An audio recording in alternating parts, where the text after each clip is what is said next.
कृष्ण की चाल बड़ी अनूठी है। उनकी वाणी में और चाल में कोई तालमेल नहीं है। खतनी और करनी में बहुत भेद है, इसलिए टेढ़े चाल है वो हमेशा। बोलते मैं तो शस्त्र बिल्कुल नहीं उठाने वाला, अब ब्रह्मास्त्र प्रयोग कर ही दिया। आत्मज्ञान से बढ़कर कौन सा ब्रह्मास्त्र हो सकता है?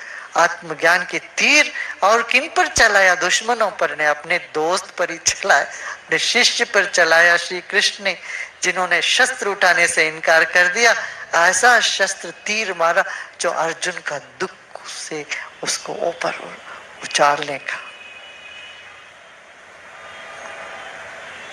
आत्मज्ञान बिना सब झूठा, क्या काबा क्या काशी। तो आत्मज्ञान दे रहे हैं। आत्मा क्या है? तुम कौन हो? अव्यक्त हो तुम। जन्म से पहले भी तुम थे, मगर तुम दिख नहीं रहे थे। ये सारे जो लोग मर गए, कल तक चलते फिरते थे, आज कहाँ है वो? अव्यक्त हो गए, माने दिख नहीं रहे हैं। और जो शिशु आज जिसका जन्म हुआ या कल जन्म होगा, आज वो कहाँ है? वो है कहीं तो है, अव्यक्त है। इस संसार में एक भी ऐसा कण नहीं है जो कभी नहीं था या नहीं रहेगा। भौतिक विज्ञान इसकी साक्षी है, इसको साबित करता है। कहता कि कोई भी एक कण ऐसा नहीं, एनर्जी एंड मैटर कभी डिस्ट्रॉय नहीं कर सकते, उसका विनाश नहीं कर सकते वो शक्ति और वस्तु को।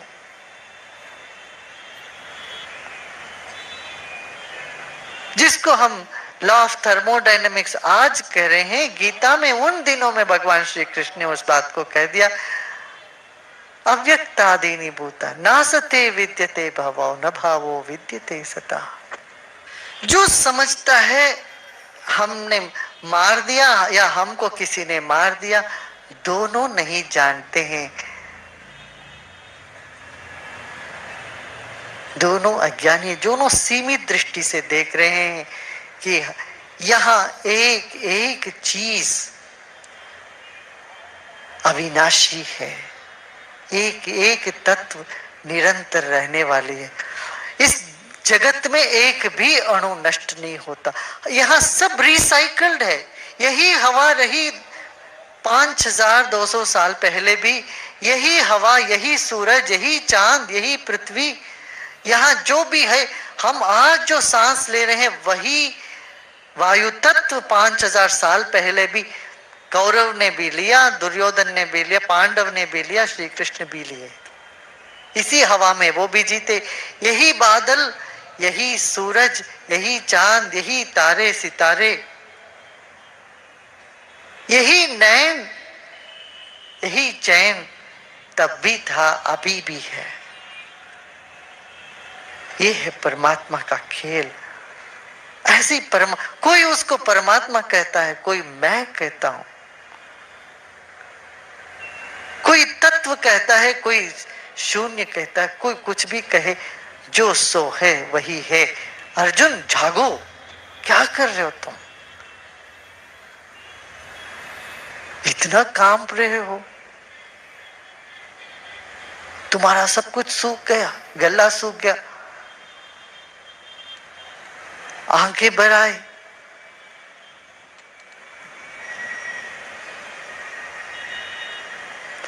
भयभीत व्यक्ति में जीवन सूख जाता है, तब गुरु आके उनको जीवन दान देते हैं।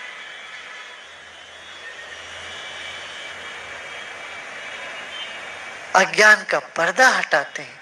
जो लो टिमटिमाता हुआ चला गया नीचे, उस बत्ती को आगे करके फिर दीपक को प्रज्वलित कर देते। ऐसे ही श्री कृष्ण ने किया श्री अर्जुन को। अच्छा मान लो जो भी मैं कहता हूं तुम्हें पसंद नहीं आया, जचा नहीं, रुचा नहीं। कभी ऐसा होता है दुखी व्यक्ति को कुछ भी कहो कि वो इतना आसानी से अंदर नहीं जाता, जचता नहीं, कुछ रुचता नहीं। तब कहते हैं अच्छा चलो, जो मरता है उसको जन्मना ही पड़ेगा, जो जन्मता है वो तो मरता ही है। जातस्य ही ध्रुवो मृत्यु ध्रुवम जन्म मृतस्य च। ऐसी हालत में भी दुख करने की कोई बात नहीं है। जितने लोग अभी जिंदा है सब मरने वाले हैं ना। बताओ कौन नहीं मरने वाले यहाँ? कोई है यहाँ जो नहीं मरेंगे? सिर्फ डॉक्टर ही ने, पेशेंट ही नहीं, डॉक्टर भी मर जाते हैं। ऐसा नहीं सिर्फ रोगी ही मरते हैं, कई बार रोगी ज्यादा समय तक रहते हैं, कोई हट्टे कट्टे व्यक्ति मर जाता है। सिर्फ रोगी ही मरते हैं ऐसा नहीं, निरोगी भी मरते हैं, वैद्य भी मर जाते हैं, बुद्धिमान भी मरते हैं यहाँ, और मूर्ख भी मर जाते हैं। थोड़ी देर में मरते हैं मूर्ख, शायद बुद्धिमान पहले मर जाते हैं। धनी भी मरता है, गरीब भी मरता है। ये मरने की, ये सिर्फ मरघट है ये दुनिया। ये दुनिया है मरे हुए के और मरने वालों का और मर रहे लोगों का।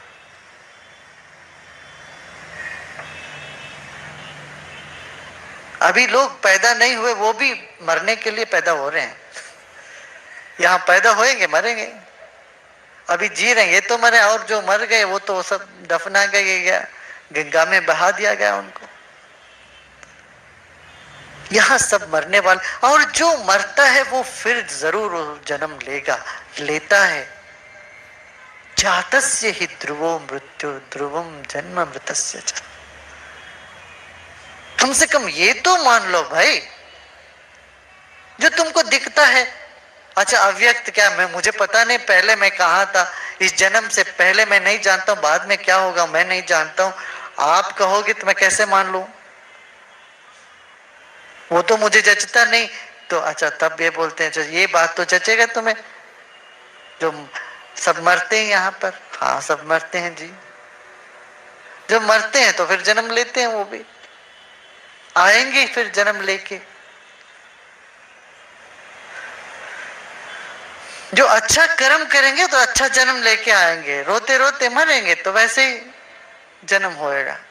जो भी जन्म लेके आएगा अपना संस्कार को लेके साथ आता है।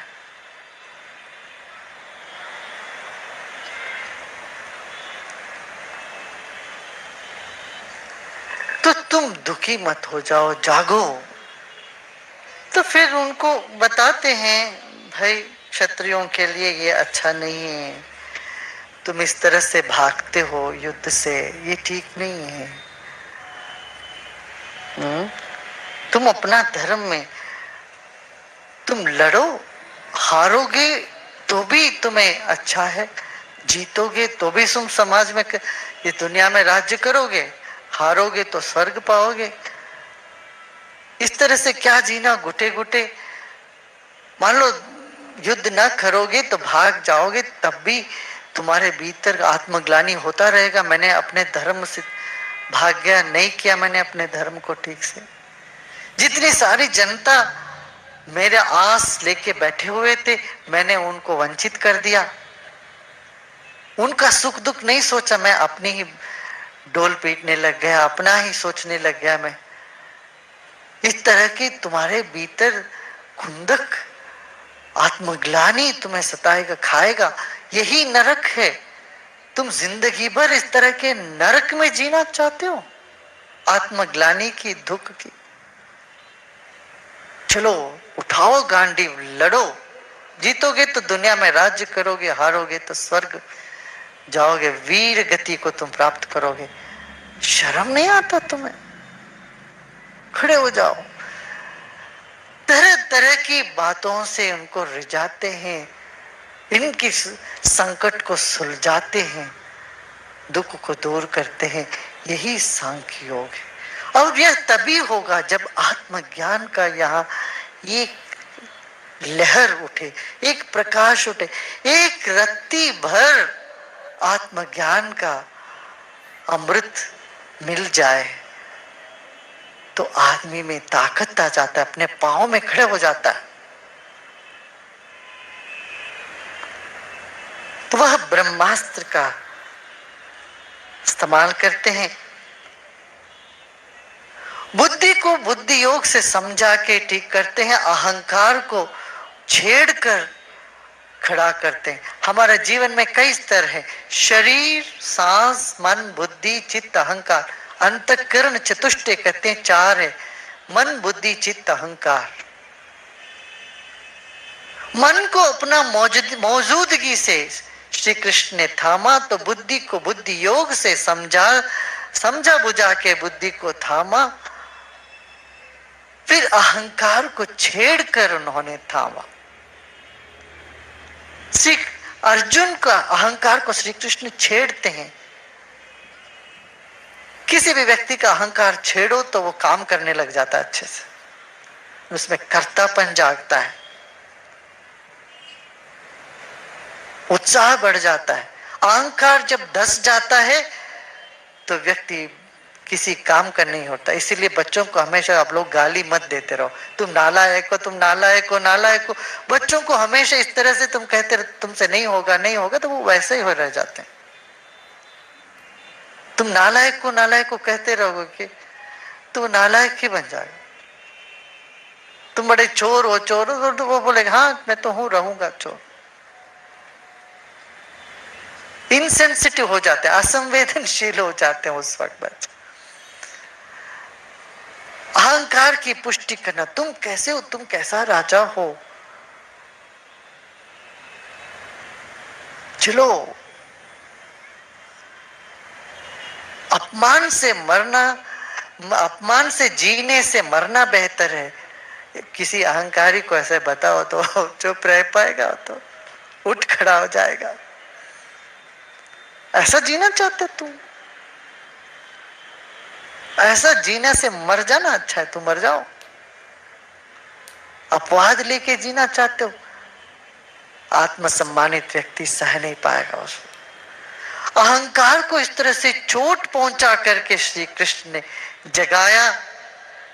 ये सब युक्ति रही, एक एक एक सीढ़ी रहा अर्जुन को ऊपर उठा के ले जाने का। तो दूसरा अध्याय में आप सब लोग कहीं ना कहीं रहते ही हो, किसी के अहंकार को चोट पहुंचाते हो, किसी के अहंकार को उकसाते हो। मगर चोट वही पहुंचा सकता है जो उसको मल्लम पट्टी कर सकता है। वैसे चोट पहुंचा करके चले जाते तो मुसीबत उनको भी तुम्हें भी। अक्सर लोग ये कहते हैं। देखिए, एक चोर, एक डकायत किसी को चाकू मारता है, बस चाकू मार के भाग जाता है। मगर एक डॉक्टर भी चाकू लगाते हैं, मारते हैं, मगर उसको सिलते भी हैं, उसको ठीक भी करते हैं, वहां से जहर निकालते हैं।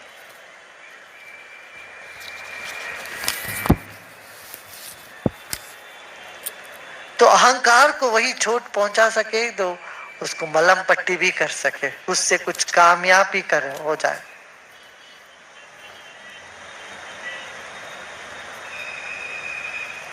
महिलाओं को ये ध्यान रखना चाहिए, ये सीक्रेट है, एक महिलाओं के लिए बड़ा सीक्रेट है कि कभी अपने पति को, पुरुष को, उनके अहंकार को चोट मत पहुंचाओ। सारी दुनिया उनको कहे तू नालायक है, घरवाली को कभी नहीं बोलना चाहिए तुम नालायक। घरवाली को यही कहना चाहिए दुनिया ने क्या जाने आपकी महत्वता, आप तो एकदम बढ़िया, आपके बराबर कोई नहीं है। पंप करते जाओ उनकी ईगो, नहीं तो आदमी एकदम धस जाएगा, बिल्कुल किसी काम के नहीं हो जाएगा। ताकि उसका सहारा अपने घरवाली से, धर्मपत्नी से सहारा चाहता है व्यक्ति।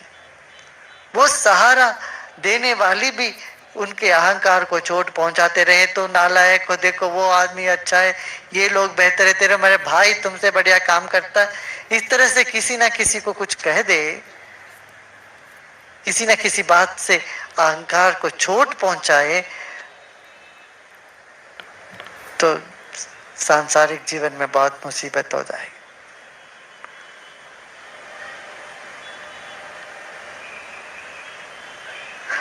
भगवान श्री कृष्ण कर सकते कि संभावितस्य च कीर्तिर्मरणादतिरिच्यते। एक संभावित व्यक्ति के लिए अपकीर्ति अपयश लेना मरण से भी गया बीता है, मरण से भी कष्टकारक है। ये सब महारथी के दृष्टि में तुम गिर जाओगे एकदम। अर्जुन बहुत तरह की ऐसी ऐसी बातें तुम्हारे बारे में कहेंगे। ये तो श्री कृष्ण को भी पता है कि किसी के बात के फुटबॉल नहीं बनना है। कोई कुछ भी कहे तो उस बातों पर विचलित नहीं होना है, ये बातों में विचलित नहीं होना है, बातों में नहीं बह जाना, ये श्री कृष्ण को पता है। फिर भी उस वक्त अर्जुन को बोल रहे हैं बहुनी वादांत, ये बहुत सी तरह के अपवाद तुम्हारे बारे में ये सब लोग बात करेंगे, तुम्हें अच्छा लगेगा? ये सब इतना अपमान सह के तुम्हें क्या जीना है? मरो, लड़ो और मरो।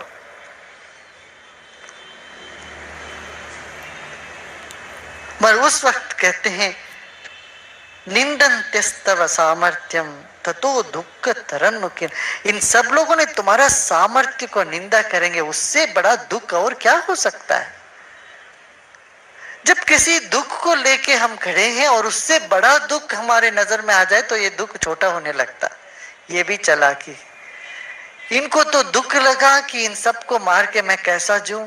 अब इनके अहंकार को इन्होंने छेड़ा, बोला कि इससे भी बड़ा दुख होगा। इससे बड़ा दुख और कौन सा हो सकता है कि तुम्हारा सामर्थ्य को सब निंदा करे।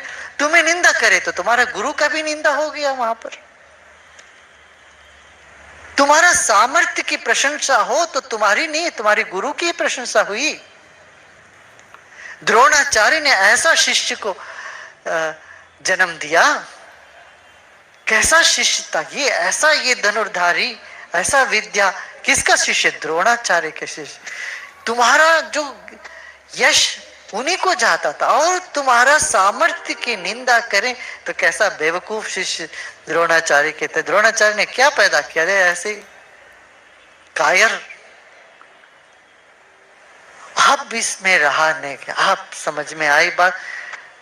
मैं तो समझता था कि ये सब मार युद्ध में लड़कर मैं दुख पहुंचाऊंगा, अब सदियों तक लोग कहेंगे, ये बात रह जाएगी। द्रोणाचार्य का ये शिष्य ऐसे कायर था, नलायक था, लापरवाही तक भाग गया युद्ध में अपनी जनता को छोड़ के। इस तरह की हमारे गुरु को भी निंदा पहुंच जाएगी, ये बात लगी थी। थोड़ा सा जागा अर्जुन।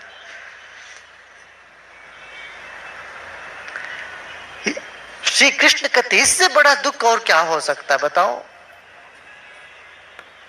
तो दुख छोटी लकीर हो तो उससे बड़ी लकीर खींचो, बड़ा दुख को दिखा दो। अपने अपने दुख में हम बने रहते हैं। समाज में कितने सारे लोग दुखी हैं, कितनी बड़ी बड़ी आपत्तियां आई हैं लोगों के ऊपर। जरा जाके उसको देखो तो अपना दुख बिल्कुल कुछ भी नहीं, छोटा पड़ने, फीका पड़ने लगेगा। अपनी समस्या बिल्कुल फीके हो जाएंगे, समस्या ही नहीं रहे। हम आराम से बैठे हैं। कई देशों में इस तरह से खुले आसमान के नीचे आराम से बैठ भी नहीं सकते।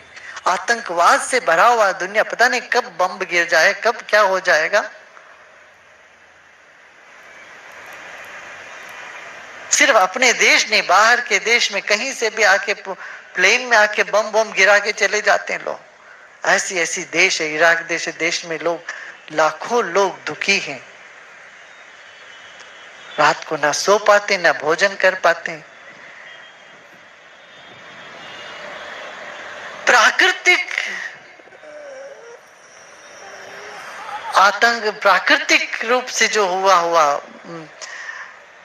आतंक हो या मनुष्य से पैदा किया हुआ आतंकवाद हो, प्राकृतिक विपत्ति हो चाहे मनुष्य किया हुआ विपत्ति हो, दुख तो दुख है। और अपना दुख इसके सामने है क्या? किसी को इसी बात पे दुख होता है कि मैं नीचे नहीं, जमीन पे नहीं बैठ पाती हूं। अरे मैया जरा सोचो, जो उठ ही नहीं पा रहे हैं बिस्तर से, वो और कितना दुखदाई है। तू कुर्सी में तो बैठ पाती, चल तो पाती, चल फिर तो पाती, उनका देखो हालत, जो बेहोश पड़े हुए 6-6 महीने से। शुक्रगुजार करो भगवान को, कम से कम इतना तो रखा है तुम्हें। बड़े दुख को देखने से दिल भर आना चाहिए, धन्यभागी होनी चाहिए हमें एक तरह से, कि हम कम से कम हमारा दुख इतना बड़ा नहीं, भगवान ने ऐसा किसी को ना पीड़ा दे, ऐसा किसी को पीड़ा ना हो। भगवान देता तो नहीं है, प्रार्थना ऐसी करना, किसी को ऐसी समस्या ना हो।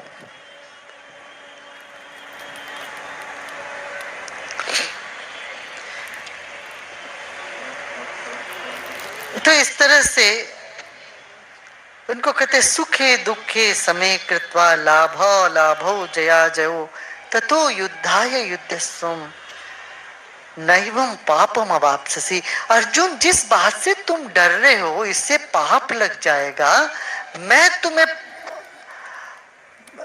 भरोसा दिलाता हूं, इससे तुम्हें पाप नहीं लगेगा। सुख दुख दोनों को समान करके तुम चलो। तुम अपना सुख के लिए लोगों को नहीं मार रहे हो, युद्ध तुम्हारे सामने आ गया, तुम अपने सुख के लिए किसी को मारने नहीं जा रहे हो।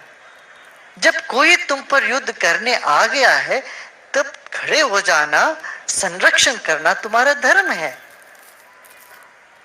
किसी लालच में किसी का धन अपहरण करने के लिए, राज्य अपहरण करने के लिए तुम युद्ध करता तो कह सकते हैं इससे तुम्हारा पाप लगेगा, मगर इसलिए तो तुम तो नहीं कर रहे, तुम अपना सेल्फ डिफेंस कर रहे हो, अपना आत्म संरक्षण कर रहे हो, अपने जनता की रक्षा तो कर रहे हो, इसमें कहाँ आ गया पाप। और जब सुख और दुख को समान मान करके, लाभ हो नुकसान हो, जय हो अपजय हो, दोनों को समानता से, समान दृष्टि से देख करके जब तुम युद्ध करोगे तो तुम्हें इसमें पाप नहीं लगेगा। वत्स चलो उठो कहते हैं।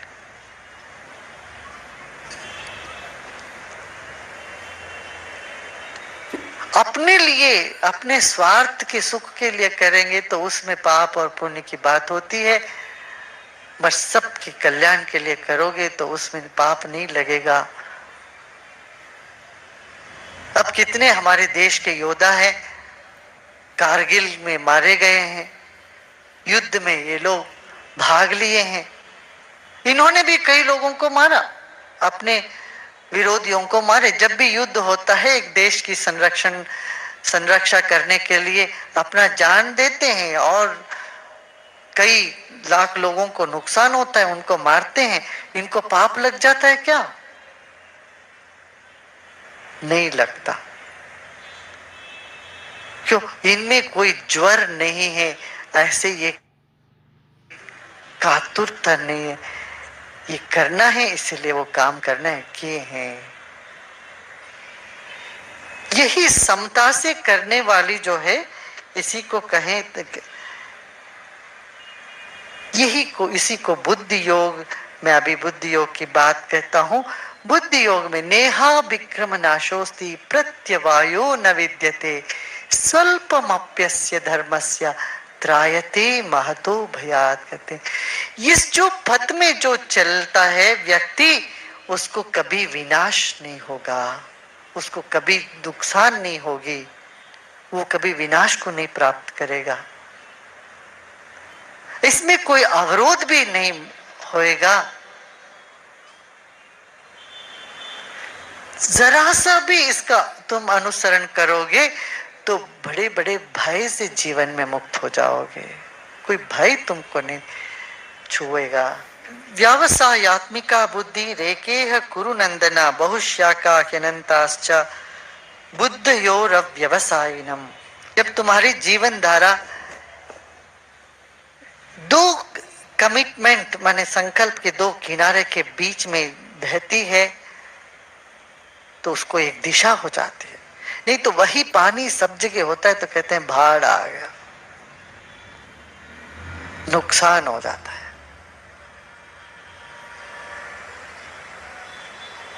जब बुद्धि में कोई एक दिशा निर्देश हो एक धारा में बुद्धि बहता है,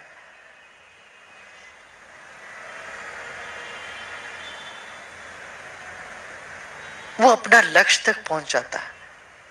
नहीं तो कंफ्यूज्ड दिमाग में क्या, बहुश्या का अनंताश्चा बुद्धयोर अव्यवसायिनम।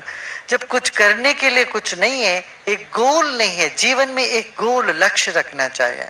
लक्ष्य नहीं हो तो ये भी करो, वो भी करो, वो भी करो, चारों ओर दिमाग घूमता रहता है, बिल्कुल दिशाहीन बुद्धि। उसको समाधि की ना प्राप्ति होगी, ना सुख की, ना शांति की, किसी तरह से कुछ नहीं प्राप्त होएगा। ये बात बहुत सुंदर बात कह देते हैं। अब मनोविज्ञान पर उतरते हैं। कई बार लोग मीठी मीठी बातें कह देते हैं, बहुत अच्छा बोलेंगे, घंटों बोलेंगे, सुंदर सुंदर शायरियों को बताएंगे, कविताएं बोलेंगे, इतना बढ़िया हंसाएंगे, मन लुभाने जैसी बातें करेंगे,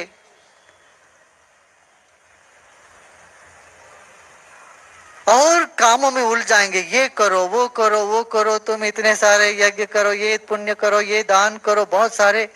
याम इमाम पुष्पिताम वाचा प्रवद्यन्ते उपस्थिता। इस तरह से फूल जैसे मधुर मधुर मीठी मीठी बातें बोलेंगे तुमको, मगर वो लोग जानते नहीं है सत्य क्या है। वेदवाद रता पार्था नान्य दस्थिति वादिन, और कुछ है ही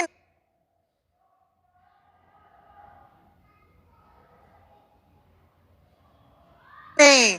ऐसा करके वेदों से उपनिषदों से सारी बातें उदाहरण देंगे, कोट करेंगे उससे।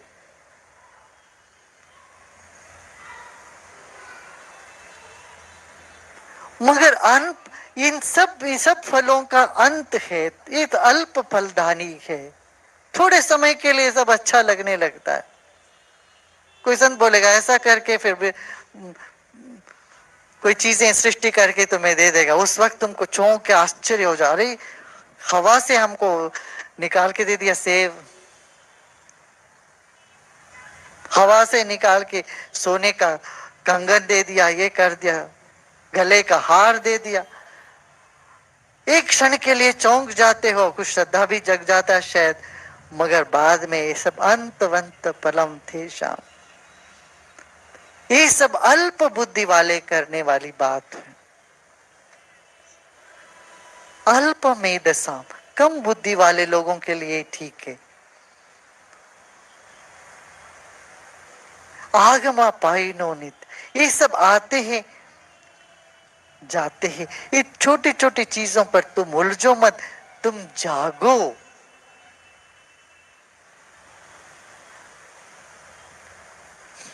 कोई आग में कूद जाते हैं तो लगता है अरे ये तो बड़ा सिद्धि है, महात्मा जी आग में कूदे वैसे निकल आए बिना जले।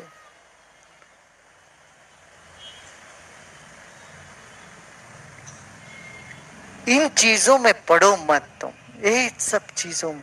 वेदवाद रत पार्था नान्य दस्थिवादिना। कई लोग बोलते हैं वेदों को उदाहरण दे देकर कि इसके सिवा और कुछ नहीं, इसके बगैर कुछ नहीं है, इसके आगे कुछ नहीं है, इस तरह से नान्य और कुछ है ही नहीं करके बोलेंगे, और सबकी निंदा करेंगे। ये सब कम बुद्धि का लक्षण है।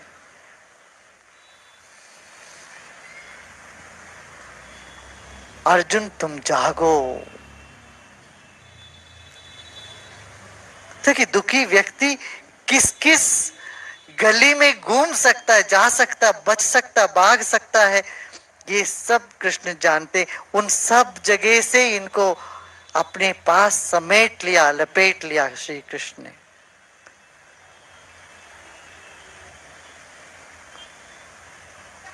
अहंकार से रोका, अब भावना से आके रोका। अब ये उपाय करने चले जाते ना, भागने लगते हैं इधर उधर, वो काली मंदिर में ये, इस मंदिर में ये, वो पंडित जी ने ये कह दिया, ये करो, वो करो, इस तरह के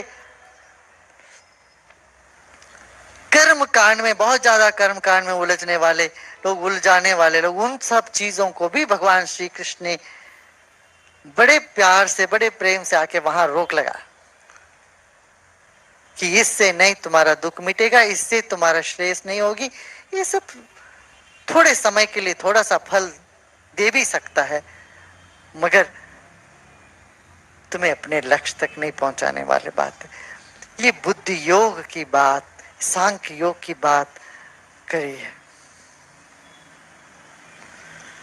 अति सुंदर योग सांख्य योग, हर एक को पढ़ना चाहिए। मनोवैज्ञानिक के लिए एक सांख्य योग काफी है, पूरे मन के बारे में पूरी बातें इसमें बता दी गई। दुनिया के सारे साइकोलॉजिस्ट गीता के दूसरे अध्याय पढ़नी चाहिए। महात्मा गांधी के आश्रम में रोज दूसरे अध्याय का पाठ हुआ करता। महात्मा गांधी इसके बिना चलते ही नहीं थे। दूसरे अध्याय का रोज अध्ययन, रोज पाठ होना था उनके। आजकल कोई नहीं करता। महात्मा गांधी के नाम लेने वाले भी गीता से बहुत दूर चलते रहते हैं।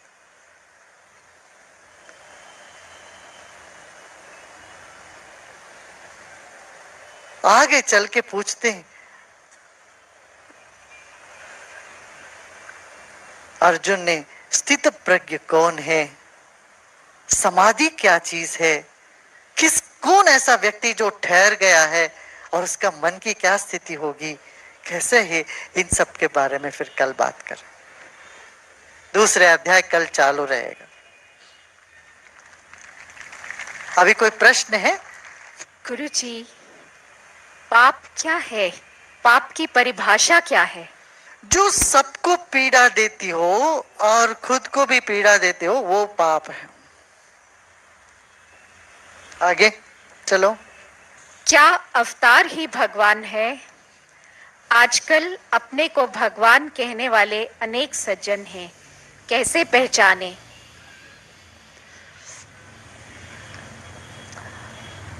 थोड़ा करुणा दिखाना पड़ेगा। जो अपने आप को भगवान कहते हैं, कोई राधा कहते हैं अपने आप को, कोई संतोषी माँ कहती हैं, भाई है तुम तो भगवान हो, कोई इसमें दोरार नहीं है। तुम सच में हो भगवान, मगर किसी को बताना नहीं। और वैसे किसी को पता चल जाए तो फिर कुछ और कोई चारा नहीं है, मगर बताना नहीं अपनी तरफ से किसी को। अपने आप को भगवान भगवान घोषित करने वालों को अपने आपस भीतर कभी संशय है मैं भगवान हूं कि नहीं है। जो सचमुच में भगवान मैं हूं जान लेता, वो किसी को एक शब्द नहीं बोलेगा, चुप रहेगा। तो कोई बोलेंगे तो भी ना करेगा। गुरुजी, यदि आपका भक्त आपसे रूठ जाए तो क्या उसकी भक्ति में कमी है?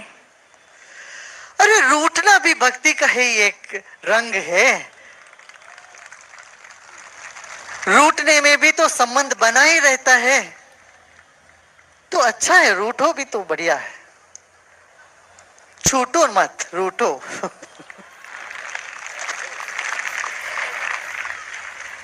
रूठने वालों से कोई दिक्कत नहीं है, मगर छूट के या छोड़ के भागते हैं, उनके लिए थोड़ा अनुकंपा ज्यादा होती है। अरे भाई, ज्ञान के पथ में आके भी भागने लग गए, इतना साधना करने के बाद भी फिर शराब में चले गए, तो वो दुखदाई है। वो अदृष्ट की कमी है, भाग्य की कमी मानते हैं। गुरुजी, हाँ? मंदिरों में पशु बलि हमें बहुत कष्ट देती है। इसे बंद करने के लिए सबको क्या करना चाहिए? लोगों को समझाना चाहिए, अपना पशुत्व की बलि दो। पशु की बलि क्यों देते हो? तुम्हारे भीतर एक जानवर बैठा हुआ है, उसको छोड़ो। यही मंदिर में भगवती चाहती है, देव भगवान चाहते हैं। क्या ईश्वर का चाह यही है, तुम्हारे भीतर पशुत्व खत्म हो, मानवत्व का उदय हो, और मानवत्व भी समाप्त हो जाए। नर बलि का मतलब यही कि मानवत्व समाप्त हो, दैवत्व की जगह देने के लिए। दैवत्व जागे, नरत्व खत्म होए, नरत्व जागे, पशुत्व खत्म होए, यही बलि है। वो नदान बेचारा वो पशु को बलि दे करके क्यों और पाप अपने गले लगाते हो। गुरुजी, शास्त्रों और वेदों में लिखा है भगवान अजन्मा है, वे जन्म और मृत्यु से परे है। कृपया बताएं कि फिर राम, जीसस, कृष्ण, गौतम बुद्ध और अब आप, ये सब क्या है? मैंने कल ही बताया, देखो शंख अलग अलग है, नाद एक है। किसी भी शंख से आवाज करोगे तो नाद एक ही निकलेगा। गाय अलग अलग है मगर दूध एक है। शरीर अलग अलग है, नाम रूप अलग अलग है, आत्मा एक है। इस बात को समझते क्यों नहीं? सब में एक को देखो, एक में सबको देखो। एक ही नूर है जो दिख रहा है अलग अलग खिड़की से। एक ही सूरज है, अलग हर एक घर में अलग अलग खिड़की से, अलग अलग दरवाजे से उसी का प्रकाश दिख रहा है। तो इस बात को जानो ना। हाँ। नाम रूप संसार है, अजर अजन्मा मैं हूं, ऐसे सो जानिए तो सब सुख पाएगा।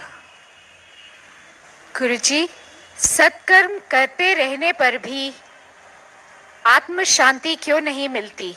अंदर भय रहता है, इसका निवारण क्या है? ध्यान और सांख्य योग, यही जानना। अमर आत्मा सच्ची।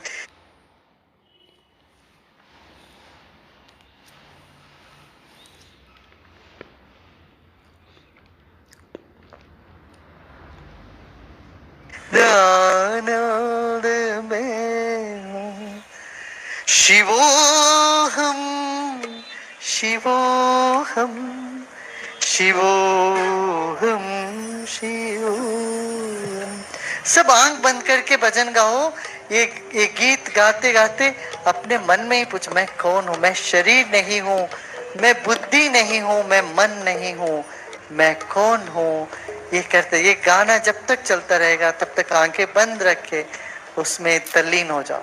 हमारे आत्मा सच्चिदानंद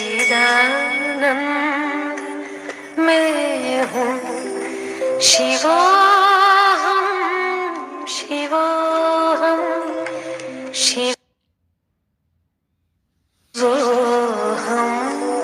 शिवोहम। हमारे आत्मा सच्चिदानंद में हूँ, शिवोहम शिवोहम शिवोहम शिवोहम। यही ज्ञान अर्जुन को हरि ने सुनाया, यही ज्ञान वेदों में ऋषियों ने गाया, वही आत्मा सच्चिदानंद में हूँ, शिवोहम शिवोहम शिवोहम शिवोहम।